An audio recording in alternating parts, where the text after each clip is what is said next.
I'm sorry for not posting regularly. There it is. I will try to post more regularly and answer all your questions. I took a small break because I'm working on a project that will help us communicate even better and let me help you on a more personal level. So stay tuned for the news about the project and let's start. The topic of the day is that should you do bachelor's from USA? Is that a good idea? So I'll try to answer that question based on one simple rule that you can apply. That rule is return of investment. Let me explain.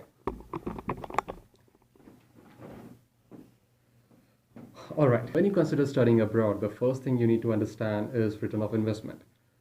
For those who are not familiar with the term, it's the amount that is returned to you on your amount of investment. So here we're trying to understand return of investment. What you're doing is when you're doing a master's and when you're doing a bachelor's program. For a master's program, you're doing it for 2 years. For a bachelor's program, you're doing it for 4 years and maybe more depending on how many subjects you take each year. There is a subject requirement, there is no time requirement. Same for masters, but this is the average time that we finish these courses and I expect you to do the same thing. For each year, the cost is around $30,000 of these programs. That includes tuition fees and cost of living. Now for 2 years, you will be paying $60,000.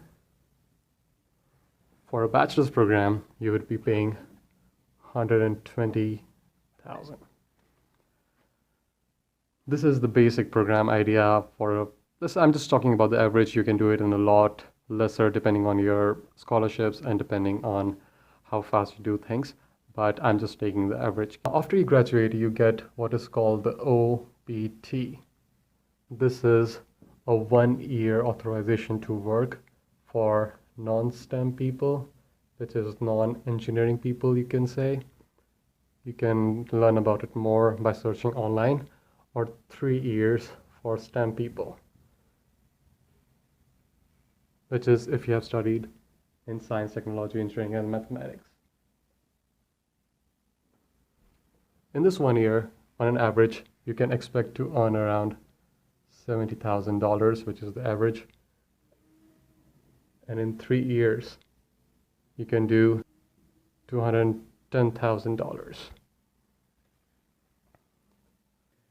Now, if you have the student loan, then I don't think that's a good idea because you will be putting yourself in a lot of debt and there's no surety that you're going to get a job here or you're going to get a visa. I'm not even talking about that because that's like a lottery system and that's a very unsure thing. So if you're on a student loan, I wouldn't suggest doing this, but if you want to take a risk and try for it, it's your call.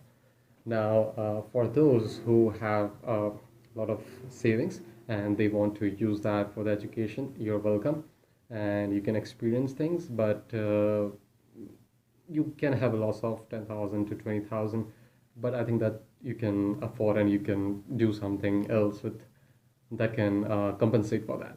So that is one big reason why you shouldn't or why you wouldn't want to do a bachelor's from the United States. In my experience, the quality of education is the same. It depends totally on you, how much you are willing to learn.